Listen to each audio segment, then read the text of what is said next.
በድሮ ጊዜ በረሃብ ባካለለው ትንሽዬ መንደር ውስጥ ሐሊማ የተባለች ምስኪን ሴት ከባሏ ጋር ትኖራለች።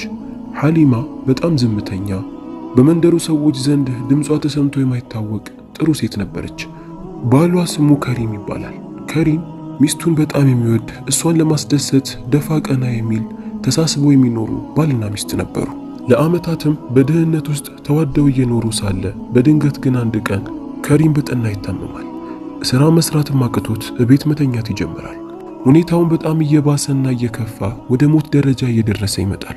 ይህንንም ያወቀው ከሪም ከመሞቱ በፊት ሚስቱን ሊሰናበታት ይወስናል። ሚስቱንም ጠርቶ የአላህ ውሳኔ ከሆነ ህመሜ በጣም እየበረታ ስለመጣ ለመሞት ተቃርቤያለሁ። ዕድሜ ረጅም ሆኖ ጤንነቴ ተመልሶልኝ አንቺን እየተንከባከብኩ ከአንቺ ጋር ብኖር በጣም ደስ ባለኝ። ነገር ግን ሁኔታዬ በጣም ከፍቷል። ከመሞቴ በፊት የምልሽ ነገር ቢኖር ምንም ያህል ነገር ቢደርስብሽ አላህ ለአንቺ ያለው ጥሩ ነገር እስኪያመጣልሽ ድረስ ትዕግስትን አድርጊ። ተስፋ እንዳትቆርጪ። ሁኔታዎች ሲደራረቡብሽ የምትበዩን ብታጪ እንኳን እቤቱን እንዳትሸጪ። እቤቱን በፍጹም መሸጥ የለብሽም ይላትና ከተሰናበታት በኋላ ወደ ማይቀረው ወደ አኺራ ይሄዳል። ሐሊማም ባሏ ከሪም ሲሞት በጣም ታዝናለች። እሱን ሳታገባ በፊት በብዙ በደልና ስቃይ ስለኖረች ከዛ ህይወት አውጥቶ ህይወቷን ቀይሮላት በጥሩ እንክብካቤ ያኖራት የነበረው የምትወደው ባሏ ከሪም ነበር። እሱ ከሞተ በኋላ ግን ሁሉም ነገር ጠበበባት። የመንደሩ ሰዎችም የከሪምን መሞት ሲያውቁ ሐሊማ ምን ልትሆን ነው? አሁን ማን ሊረዳት ነው? እያሉ እሷ ላይ ያወሩ ጀመር። ሐሊማ በቤቷ ውስጥ ያለው አስቤዛ እስኪያልቅ ድረስ ከቤት አትወጣም ነበር። አንድ ሰው እንኳን አብሽሪ ብሎ ሊያሳብራት የመጣ ሰው የለም። ዘመዶቿም ቢሆን የሚገኙት ከዛ መንደር ርቀው ነበር። በቤት ውስጥ ያለው አስቤዛ እያለቀ ሲመጣ ግዴታ ለመኖር መብላት አለባትና የምታደርገው ነገር ግራ እየገባት ይመጣል። ያላት ብቸኛ አማራጭ የባሏን ሱቅ መሸጥ ነበር። ባሏ ከሪም ታሞ በተኛበት ሰዓት ሱቅ ውስጥ ያለው ዕቃ ሙሉ ለሙሉ አልቆ ነበር። ስለዚህ ያላት አማራጭ የባሏን ሱቅ መሸጥ ብቻ ነበር። ቁልፉንም ይዛ ወጣችና ወደ ገበያ ልትሸጠው ወሰነች። ሰዎችም ቢሆን ምቀኝነት ይዟቸው በሐሳቧ ወዲያው ነበር የተስማሙት። ብትሸጪው ይሻልሻል፣ እዚህ ምንም አይሰራም፣ ሽጠሽ የራስሽን ህይወት ብትጀምሪበት ይሻላል ብለው አበረታቷት። የባሏ ከሪም ሱቅ ብዙ ሰው የሚመኘው ጥሩ ገበያ ያለው ቦታ ላይ ነበር። ለዛም ነበር ልሸጠው ነው ስትል ብዙ ሰዎች የተስማሙት። ለባሏ ከሪም ቅርብ ነው ብላ ላሰበችው ለአንድ ሰው ልትሸጥለት ወሰነች።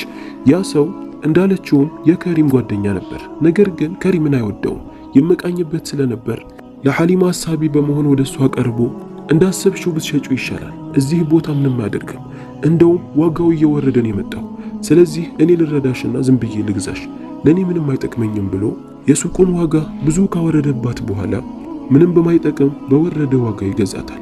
ሐሊማ አማራጭ ስላልነበራት ትሸጥለታለች። ቁልፉንም አስረክባ ብሯን ከተቀበለች በኋላ ወደ ቤት የሚያስፈልጋትን ነገር ገዝታ ትመለሳለች። ሐሊማ የባሏን ሱቅ ባትሸጠው ምንኛ ደስ ባላት። ነገር ግን ጉዳዩ ሲደራረቡባት ረሃብና መጠማት የሚባለው ነገር ስላለ ለሱ ስትል ነበር የሸጠችው። ከገበያም የተወሰነ ዱቄትንና ማባያ የሚሆን ነገርን ከገዛች በኋላ እነሱን እያበሰለች መጠቀም ትጀምራለች። የምትበላው ትንሽ ነበር፣ ምክንያቱም በኋላ ቢያልቅባት የሰው ፊትን ማየት አትፈልግም። ስለዚህ ሱቁን በሸጠችበት ትንሽዬ ገንዘብ ራሷን አብቃቅታ ለማኖር ትወስናለች። ከዚህ በፊት ስራን ሰርታ ስለማታውቅ የመንደሩ ሰዎችም ይህን ያህል ስለማትግባባቸው ስራን ሰርቶ ማግኘት የሚባለው ነገር ብዙም አላሰበችበትም። አላህ ለኔ የተሻለውንና ጥሩ ያለውን ነገር እስኪያመጣልኝ ድረስ ታግሼ እቤቴ እቀመጣለሁ ብላ ነበር ያሰበችው። ለምግብና መጠጥ የሚሆንን ነገር ገዝታ ቤት ካስቀመጠች በኋላ የተረፋትን ገንዘብ ቁጥባ ለመጠቀም ወስናለች። ነገር ግን የመንደሩ ሰዎች ሐሊማ የባሏን ሱቅ ሽጣ ንብረትን እንዳገኘች ሲያውቁ ወደ እሷ ጋር መጉረፍ ጀመሩ። አንድ ሁለት ሆነው እየመጡ ባልሽ ከሪም እኮ ከመሞቱ በፊት ይህን ያህል ብድር ነበረበት፣ እስካሁን ድረስ አልከፈለኝም፣ ገንዘብ ካለሽ ክፈይኝ አሊያ አፉ አልለውም እያሉ እሷን ይጠይቋት ጀመር። ሐሊማ ምንም ሳትሰስት ባሏ በዕዳ ከሚያዝ እያለች ላለውም ለሌለውም ለተናገረውም ለመጣውም ሁሉ መስጠት ጀመረች። በዚህም ያ ትንሽዬ ገንዘብም እያለቀ ይመጣል። ሐሊማ አንድ ሊረዳት እንኳን ፈቃደኛ የሆነ ሰው ባለመኖሩ በጣም አዝናለች። ቀናቶች እያለፉ ሲመጡ በቤት ውስጥ ቆጥባ ተጠቀሙ የነበረውን ዱቄት እያለቀ ይመጣል። በዚህም ምትበላውን ነገር እያጣች ትመጣለች ማለት ነው። ሐሊማ የምታደርገው ነገር ግራ እየገባት ይመጣል። አንዳንዴ ሳትበላ ትተኛለች፣ አንዳንዴ ደግሞ የደረቀውን የተበላሸውን ትበላ ጀመር። በዚህም ሐሊማ ፊቷ ሁላ እየተቀያየረ ይመጣል። ወጣት የነበረችው ሐሊማ በረሃብ ምክንያት ፊቷ ተሸብሽቦ ያረጀ አሮጊት ትመስል ጀመር። ይሄ ብቻ አልነበረም። አንዳንድ ጊዜ ረሃቧን ለመሸወር ትተኛለች። አንዳንዴ ደግሞ ያንን የተበላሸ ምግብ ስትበላ ትታመምና ትተኛለች። በዚህም እንደምንም ቀናቶችን ማሳለፍ ጀመረች። አሁን ያላትና የሚታያት አንድ ምርጫ ብቻ ነው። እሱም ባሏ የከለከላትን የገዛ ቤቷን መሸጥ ነበር። እቤቱ ረሃቧን የማያስታግስላት ከሆነ፣ ምግብ የማይሰጣት ከሆነ ባዶ ጭቃ ሆኖ መቀመጡ ምንም ጥቅም ሊኖረው አይችልም። ይህንን ነበር ሐሊማም ያሰበችው። ነገር ግን ወዲያውኑ የባሏን ኑዛዜ ትዝ ይላትና ቤቱን ሽጬ ለምን አስከፋዋለሁ? ለምንድነውስ ቤቱን አትሽጪው ያለኝ? እንደዛ ታሞ ለመሞት እየተጣጣረ ስለ ቤቱ እንዴት አነሳለኝ? ቤቱ ምን ቢኖረው ነው አትሽጪ ያለኝ? የታለ ምግብ አይሰጠኝ እያለች ግድግዳውን በእጇ እየዳበሰች ታለቅሳለች። በነገሩም በጣም ግራ ትጋባና ማታ ላይ ትተኛለች። በተኛችበትም ባሏ ከሪምን ትመለከተዋለች። ሐሊማ ሆይ እባክሽ ትዕግስት አድርጊ፣ ቤቱን እንዳትሸጪው፣ በኋላ የሚቆጭሽን ነገር ባታደርጊ ይሻላል ይላታል። ሐሊማም ከእንቅልፏ ትነቃለች። ልትሸጠው ባሰበችበት ሌሊት ባሏ በህልሟ መጥቶ አትሽጪው ለምን አላት። ለምንድን ያለኝ በረሃብ መሞት አለብኝን እያለች ማሰብ ትጀምራለች። አንተ ቤት በውስጥህ ምንድን ያስከው? ባሌ ከሪም ለምንድነው አትሽጪው የሚለኝ እያለች ግድግዳውን ተደግፋ ማልቀሷን ቀጠለች። በስተመጨረሻም ረሃቡ በጣም ሲበረታባት በረሃብ ምክንያት ፊቷ እየተቀያየረ አንዳንዴ ራሷን መሳት ስትጀምር ቤቱን ለመሸጥ ትወስናለች። የቤቱንም ቁልፍ ትይዝና ወደ ገበያ ወጥታ ቤቱን መሸጥ እንደምትፈልግ ለሰዎች ታውጃለች። የመንደሩ ሰዎች ይህንን ሲሰሙ በጣም ደስተኛ ይሆናሉ። ምክንያቱም አሁንም ቢሆን ለሷ የሚያስብላት የለም። እንደዛ በንግዱ ላይ ትርፋማ የሆነው ከሪም አሁን ከስሮ ሚስቱ ተሰቃይቶ እንደማየት የሚያስደስተን ነገር የለም እያሉ ሁላ ማውራት ይጀምራሉ። ሐሊማ ቤቱን እንደምትሸጥ ካወጀች በኋላ ወደ ቤት ትመለሳለች። ሊገዛት የሚመጣ ሰው ካለ ብላ ቁጭ ብላ መጠበቅ ትጀምራለች። በሌላ በኩል አንድ አማር የተባለ ሰው አለ። አማር እድሜዎቹ በ30 ያሉ የሰዎችን ዕቃ እየተሸከመ የሚያደርስ የራሱ ቤት የሌለው ገበያ ውስጥ የሚያድር ምስኪን ሰው ነው። አማር ሁል ጊዜ ቤትን ባገኘው ለራሴ የሚስማማ በቀላል ዋጋ ባገኘው እያለ አላህን ይለምናል። ሚስትንም ስላላገባ ብቸኛ እንዳይሆን ሚስትን በኖረኝ የምታጠናከረኝ ሚስት በኖረኝ እያለም አላህን ይለምን ነበር። ያለ ቤት ውጪ ማደር ምን ያህል መጥፎ እንደሆነና ጉዳት ላይ እንደሚጥል ብዙ ዓመታት አድሮ አይቶታል። ከረጅም ዓመት በፊት ነበር ይህን እቅድ ያመጣው። ስለዚህ የሰዎችን ዕቃ ተሸክሞ በሚያገኘው ገንዘብ የተወሰነውን በማስቀመጥ ማጠራቀም ጀምሯል። ቤት ለመግዛት ማለት ነው። የዛን ቀንም እንደተለመደው ንብረቶቹን በእጁ ይዞ ወደ ሰማይ እጁን ከፍ አድርጎ ጌታዬ ሆይ ለራሴ ተስማሚ የሆነን ቤት ስጠኝ፣ በትንሽዬ ዋጋ የምታስብልኝና የምትደግፈኝንም የሆነችን ሚስት ስጠኝ ብሎ ዱዓ አድርጎ ነበር ወደ ስራው የወጣው። በስራ ቦታውም እየተዘዋወረ ሳለ የመንደሩ ሰዎች ይህንን ሲያወሩ ይሰማል። ሐሊማ ተቸግራ ቤቷን ልትሸጠው ወሰናለች የሚል ነገር ነበር የሰማው። ጊዜ ማባከን አልፈለገም። እድሉን መጠቀምና መቆጨት ስላልፈለገ የተሸከመውን የሰው ዕቃ ወዲያውኑ ካደረሰ በኋላ ወደና ሐሊማ ቤት ያመራል። ወደ ሐሊማ ጋርም ሲደርስ ሐሊማ የቤቱን ግድግዳ ተደግፋ ቤቱን የምትሰናበተው ይመስል ነበር። ተቸግራው እንጂ መሸጥ እንደማትፈልግ ሁኔታዋ ያስታውቃል። አማርም ወደ እሷ ጋር ጠጋ አለና ሐሊማ ሆይ እኔ የቤቱን ልገዛው ፈልጋለሁ፣ ቤቱን መመልከት እችላለሁን ብሎ ይጠይቃታል። ሐሊማም አማርን ስትመለከተው አይኑን ሰብሮ ወደ መሬት መመልከት ጀመረ። ከዚህ በፊት በዛ መንደር ላይ ብዙ አታውቀው። ሲታይም ጥሩ ልቦና ያለው ቀና ሰው ይመስላል። እሺ ትችላለህ ብላ ወደ ውስጥ አስገባችው። አማርም በቤት ውስጥ እየተዘዋወረ ቤቱን ይመለከተው ጀመር። የቤቱ መሬት በጣም ሰፊና ብዙ ክፍሎች ያሉት፣ ቤቱ እንክብካቤ ስላልነሰው ሊወድቅ የደረሰ ቤት ነበር። ሲመለከተው በጣም ነበር የተደሰተው። እስካሁን ለዓመታት አላህን ሲለምነው የነበረው ዱዓ አሁን እንደተሳካለት ይታየው ጀመር። ወደ ሐሊማ ጋርም ሄዶ ቤቱን በጣም ወድጄዋለሁ፣ ብቻዬን ስለምኖር ለኔ በቂዬ ነው፣ ይኸው ለዓመታት ያጠራቀምኩት ገንዘብ ይሄ ነው፣ ሁሉንም ውሰጂው፣ በቂ ባይሆንም ያለኝ ግን ይሄ ነው፣ ፍቃደኛ ከሆንሽ ልግዛው ነው ይላታል። ሐሊማ የአማር የአነጋገሩ ስነ ምግባር ስለማረካት በጣም ትደሰታለች። የሰጣትንም ገንዘብ ተቀብላ ሳትቆጥረው ትችላለህ፣ ፍቃደኛ ነኝ ትለዋለች። አማርም ሐሊማን ያመሰግናታል። ትልቅ ችግር ላይ ስለወደቀች እንጂ ቤቱን መሸጥ እንደማትፈልግም ገብቶታል። ሐሊማም ለአማር የቤቱን ቁልፍ ካስረከበችው በኋላ ለመጨረሻ ጊዜ ቤቱን ትሰናበተው ጀመር። የባሏን አደሬታ እንደበላች ያህል ይሰማታል። እሱ ነገር ውስጧን ይከነክናታል። ነገር ግን እሷም ቢሆን ትልቅ ሐቅ አላት። እሱን በማሰብ ቤቱን መሰናበት ጀመረች። አንዳንድ ዕቃዎችን አስተካክላ የምትለብሰውንም ልብስ ከያዘች በኋላ ያንን ቤት ድጋሚ ላትመለስበት እያዘነች ከዛ መንደር ራቅ ብሎ ወደሚገኝ ወደ አክስቷ ቤት ለመሄድ ትወሰናለች። አክስቷ ጋርም ሄደች። አክስቷም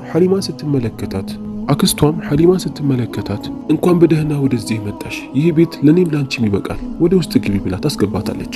ሐሊማ በጣም ደስተኛ ነበር የሆነችው። አንድም የፈራችው ነገር ቢኖር ቤቱን ከሸጥኩት በኋላ ማን አስጠግቶ ያኖረኛል የሚለው ነገር ነበር። ነገር ግን አክስቷ ስለተቀበለቻት በጣም ደስተኛ ሆናለች። በሌላ በኩል አማር የሚፈልገውን ነገር በማሳካቱ በጣም ደስተኛ ሆኗል። ለሐሊማ ቢያዝንላትም ነገር ግን የሱ ዱዓ ተቀባይነት በማግኘቱ ልቡ ተረጋግቷል። ቤቱ በጣም ስላረጀና አንዴ ኃይለኛ ነፋስ ወይም ዝናብ ከመጣ እንደሚወድቅ ያውቃል። ስለዚህ አሁንም እንደገና ገንዘብን አጠራቅሞ ወደ ገበያ ወጥቶ አስፈላጊ የሆኑ ነገራቶችን ለመግዛት ይወስናል። መጀመሪያ ማስተካከል የፈለገው የቤቱን በር ነበር። በሩ ሊወድቅ ደርሷል። ከሌቦችም ራሱን ለመጠበቅ ሲል አንዳንድ ቁሳቁሶቹን ገበያ ወጥቶ ይገዛል። እንጨትንም ከጫካ ከለቀመ በኋላ በራሱ በርን አስተካክሎ መግጠም ይጀምራል። ያሰበውም አልቀረም። የቤቱን በር አስተካክሎ ከጨረሰ በኋላ ማታው ላይ ኃይለኛ ዝናብ ይዘንባል። በአንድ በኩል ያለው የቤቱ ግድግዳ በከፊሉ ይፈርስና መሬት ላይ ይወድቃል። ይህንንም የተመለከተው አማር በጣም ይደነግጣል። የፈረሰውንም ግድግዳ እየተመለከተው ሳለ አንድ ነገር ግን አይኑ ላይ ይገባል። ፋኖሱንም አብርቶ ጠጋ ብሎ ሲመለከት አንድ በጣም ያረጀ ሳጥን በግድግዳው ውስጥ ነበር። ይህንንም የተመለከተው አማር ሳጥን ውስጥ ያለው ነገር ምን ይሆን ብሎ በማሰብ ሳጥኑን ወደ ውጭ ያወጣውና ከፍቶ ይመለከተዋል። የሳጥኑ ውስጥም በብዙ ወርቆችና ብሮች የተሞላ ነበር። አማር ይህንን ሲመለከት ያየውን ነገር ማመን አቃተው። ፈዞ ቀረ። በጣም ደነገጠ። ወርቅና ብር ብቻ አልነበረ፣ በውስጡ ላይ የተጠቀለለ አንድ ደብዳቤ ነበር። ደብዳቤውንም ከፍቶ ተመለከተው። ከሪም የጻፈው ነበር። ውዷ ባለቤቴ ሐሊማ ሆይ፣ ይህንን ደብዳቤ ከብዙ ስቃይ፣ ከብዙ ችግር፣ ከብዙ ረሃብ በኋላ እንዳገኘሽው ተስፋ አድርጋለሁ። በዚህ ሳጥን ውስጥ ያለው ወርቅና ብር ሁሉ ላንቺ ያስቀመጥኩልሽ ነው። አሁን እንዴት አድርገሽ መጠቀም እንዳለብሽ የገባሽ ይመስለኛል። ያኔ ያልሰጠሁሽ እንደዛ እንድትቸገሪና እንድትራቢ ፈልጌ አይደለም። ነገር ግን በዛ ሰዓት ብሰጥሽ ብዙ ሰዎች ወደ አንቺ ጋር መጥተው ሊጠይቁሽ ይችላሉ። አግባብ ባልሆነ ነገርም ብሩን ልታጪው ትችያለሽ። ነገር ግን ተቸግረሽ ያገኘሽውን ገንዘብ በአግባቡ ትጠቀሚዋለሽ ብዬ በማሰብ ነው ይህንን ያደረግኩት። ይቅርታ አድርጊልኝ። ይህንን ወርቅና ገንዘብ እንደምታገኘው ተስፋ አደርጋለሁ ይል ነበር። ይህንንም የተመለከተው አማር ግራ ይገባዋል። እሱም ለብዙ ዓመታት በጣም ተቸግሮ ስለነበር አሁን አላህ ዱዓውን ተቀብሎት የራሱን መጠለያ ቤት አግኝቶ ከዛ ቤት ውስጥም ወርቅና ብርን ማግኘቱ አላህ ከዛ ከተጎሳቆለ ህይወቱ እንዲወጣ እንደፈለገለትም ያስብ ጀመር። ነገር ግን ወዲያውኑ ያ ደብዳቤ ትዝ ይለውና ይህ ሐቅ እኮ የኔ አይደለም፣ ከሪም ለሚስቱ ሐሊማ የተናዘዘላት ንብረት ነው፣ ይህንን መውሰድ የለብኝም ይላል። እንደገና አሁንም ቤቱን እኮ ሐሊማ ራሷ በራሷ ፈቃደኝነት ነው የሸጠችልኝ። ቤቱን ሸጠችልኝ ማለት ቤት ውስጥ ያለው ዕቃ ሁሉ የኔ ነው ማለት ነው። ስለዚህ ለኔ ነው የሚገባው ይላል። በዛ ሳጥን አማር በጣም ግራ ይጋባል። ምን ማድረግ እንዳለበት መወሰን ያቅተዋል። ማታውንም ስለዛ ወርቅና ብር እንዲሁ ቁጭ ብሎ እያሰበ እንቅልፍ ይወስደዋል።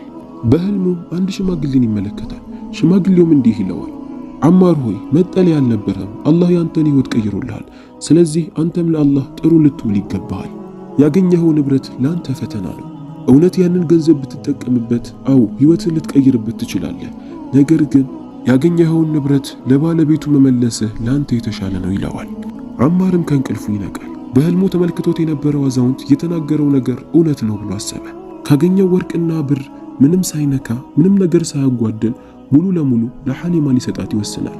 ምክንያቱም ሐሊማ ቤቱን ስትሸጥ እንኳን ምን ያህል እንደተቸገረች በምን ያህል በወረደ ገንዘብ እንደሸጠችለት ያውቃል። ያንን ሳጥንም ይይዝና ሐሊማን ፍለጋ ወደ ውጪ ይወጣል። ሐሊማንም ማፈላለግ ጀመረ። የመንደሩ ሰዎችን ሁሉ መጠየቅ ጀመረ። በስተመጨረሻም ከብዙ ልፋት በኋላ ሐሊማ አክስቷ ጋር እንደሄደች ይደርስበታል። የአክስቷንም ቤት አጠያይቆ ሐሊማ ወደምትገኝበት ቦታ መሄድ ይችላል። በሩንም ሲያንኳኳ የከፈተችው የሐሊማ አክስት ነበረች። አማርም ሐሊማ የምትባል ልጅ እዚህ ናትን? እሷን ፈልጌን የመጣሁት ብሎ በትህትና ይጠይቃታል። የሐሊማ አክስትም አዎ ትክክል ነህ ብላ ወደ ውስጥ ታስገባዋለች። ሐሊማ አማርን ስትመለከተው ግራ ትጋባለች። ለምንድነው ወደ እኔ ጋር የመጣው? ቤቱን ሽጬለት የለ ለምን ወደ እኔ መጣ ብላ ግራ ትጋብታለች። አማርም እሷን ሲመለከታት ወደ እሷ ጠጋ አለና በእጁ ያለውን ሳጥን እየሰጣት ይሄ ሐቅ ያንቺ ነው፣ ቤት ውስጥ የተገኘ ነው፣ ውስጡን ከፍተሽ መመልከት ትችያለሽ ይላታል። ሐሊማም በጣም ግራ ትጋባለች። እኔ እኮ ቤት ውስጥ ምንም አይነት ሳጥን አልነበረኝም፣ ያለኝንም ዕቃ አጠቃልዬ ወደዚህ አምጥቻለሁ ትለዋለች። አማርም እሱስ ልክ ነሽ፣ ነገር ግን ውስጡን ከፍተሽ ስትመለከቺው ሁሉንም ነገር ትረጃለሽ ይላታል። ሐሊማም ውስጡን ከፍታ ስትመለከት ያየችውን ነገር ማመን አቃታት። ሳጥኑ ሙሉ በብርና በወርቅ የተሞላ ነበር። ወረቀቱንም ይሰጣታል። ወረቀቱንም ስታነበው እንባዋን መቆጣጠር አቃታት። የምትወደውና የሚወዳት ከሪም የጻፈላት ደብዳቤ ነበር። ለካ ከሪም ሲሞት ጥሏት አልነበር የሚሞተው። ያ ሁሉ ገንዘብና ወርቅ ለሷ ሲል እየቆጠበ ሲያስቀምጥ ለራሱ ብዙ ነገራቶችን ማድረግ እየቻለ ታሞ እንኳን መታከም እየቻለ ነገር ግን ለሷ ሲል ንብረቶቹን እንዳልነካ ስታውቅ በጣም አዘነች። በጣም ማልቀስ ጀመረች። ባሏ እንደዛ ሊሞት ደርሶ እቤቱን እንዳትሸጪ ምንም ያህል ብትቸገር ያላት ነገር እውነቱ ይገባታል። አክስቷም ይህንን ስትመለከት በጣም ደስተኛ ሆነች። ሐሊማ ቤቱን የሸጠችው ለአማር ባይሆንና ለሌላ ሰው ቢሆን ኖሮ ያንን ንብረት ባላገኘች ነበር። በአማርም ተግባር በጣም ተደስታ ከዛ ወርቅና ብር ቀንሳ ትሰጠዋለች። አማር ግን እኔ አልፈልግም፣ ውሰጂ፣ ብፈልግማ ቢሆን ኖሮ መጀመሪያ ወስድ ነበር፣ ነገር ግን ይሄ ያንቺ ሐቅ ነው፣ ስለዚህ አልወስድብሽም ይላታል። ሐሊማ እያለቀሰች እባክህ ተቀበለኝ፣ አሁንማ ይኸው በራሴ ፈቃደኝነት እኮ ነው የሰጠሁት ያለሁት፣ ውስጤ እንዲረጋጋና ደስተኛ እንደሆን እባክህ ተቀበለኝ ብላ ትሰጠዋለች። አማር ሐሊማ ከዛ ሐዘንና ጭንቀት ወጥታ ደስታዋን ሲመለከት ውስጡ በጣም ተረጋጋ። ከተሰጠው ገንዘብ በላይ በጣም ተደሰተ። ያንን ገንዘብ ወስዶ ቢሆን ኖሮ በአግባቡ ባልተጠቀመው ደስታን ባላገኘ ሁሉ ጊዜ በተጨነቀና በጭንቀት በሞተ ነበር። ሐሊማ በጣም ተደሰተች፣ ግን ወደ ቤቷ አልተመለሰችም። ለዛ የዋህና ጥሩ ለሆነው አማር ቤቷ ስለሸጠችለት በጣም ደስተኛ ሆናለች። ድጋሚ እሱን ልታስወጣው አልፈለገችም። እዛው አክስቷ ጋር ትሆናለች። አክስቷም ሐሊማ ብቻዋን እንዳትሆን በማሰብ ጥሩ ዘዴን ታመጣለች። ሐሊማ ሳታያት ወደ አማር ጋር ታመራለች። አማርም ጋር ሄዳ ሰላምታን ከቀረበችለት በኋላ እንዳላገባ ሰምቻለሁ፣ ታዲያ ለምንድን ነው ሐሊማን የማታገባት? እሷም ብቸኛ ናት፣ አንተም ብቸኛ ነህ፣ ሁለታችሁ አብራችሁ ስትተጋገዙ ነው ጥሩ ቦታ መድረስ የምትችሉት እያለች ትመክረው ጀመር። አማር ከድሮም የምትንከባከበው የምትረዳውን ሴት ይፈልግ ስለነበር በሐሳቧ ለመስማማት ጊዜ አልፈጀበትም። በደስታ በሐሳቧ ይስማማል። አክስት አማር ፈቃደኛ መሆኑን ስታውቅ ትደሰታለች። ቀጥታ ያመራችው አሁን ሐሊማን ለማሳመን ነበር። ሐሊማ ጋርም ሄዳ ተመሳሳይ ነገር ትላታለች። እስከ መቼ ድረስ ብቻሽን ትሆኛለሽ? ባልሽም አትሸጪው ያለሽን ቤትንም ባትሸጪው ይሻላል። ያ መልካምና ጥሩ ልብ ያለው አማርም ሊያመልጥሽ አይገባም። እሱን ብታገቢው ምን ትያለሽ? ትላታለች። ሐሊማም ይህንን ስትሰማ አንገቷን አቀርቅራ እኔማ ደስ ይለኛል፣ እሱ ፈቃደኛ ካልሆነ ብዬ ነው እንጂ ትላታለች። ይህንንም የሰማችው አክስት ትንሽ ፈገግ አለችና እሱማ ፈቃደኛ ነው፣ ትላንትና እኮ አንቺ ሳታይ እሱ ጋር ሄጄ ያዋርቸው ነበር፣ ሐሳቤንም ነግሬዋለሁ፣ እሱ በደስታ ነበር የተስማማው ትላታለች። ሐሊማም በጣም ተደሰተች። ከምንም በላይ መልካምና ጥሩ ልብ ያለውን ሰው በማግኘቷ የምትወደው የድሮ ባሏን ከሪምን ፍላጎትም ልታሟላ መሆኑን ስታስብም በጣም ተደሰተች። እቤቱን ሳትሸጠው በዛ ቤት ውስጥ ተዋደው ከአማር ጋር እየኖረች ሕይወታቸውን ቀይረው ከማንኛውም ሰዎች እኩል ሆነው መኖሯን ስታስብ በጣም ተደሰተች። አክስቷ ያደረገችው ሐሳብ ጥሩ ነበር። አማርና ሐሊማም ይጋባሉ። በገበያ ላይም ጥሩ ቦታን መርጠው ጥሩ እንቅስቃሴ ያለውን ቦታ መርጠው ይገዛሉ። የእህል አይነቶችንም አስመጥተው እዛው መሸጥ ይጀምራሉ። የመንደሩ ሰዎች ይህንን ሲመለከቱ በጣም ግራ ተጋቡ።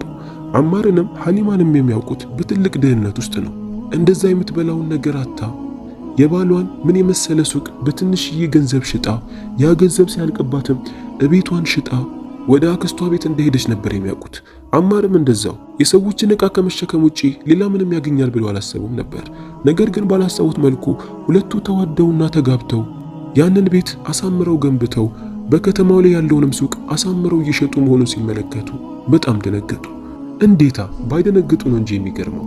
በሁለቱ ላይ መመቃኘት ጀመሩ። ነገር ግን ተመቃኙም አልተመቃኙም አሁን እነሱ ያሉበት ሁኔታ ከነሱ በጣም የተለየና ከፍ ያለ ነበር።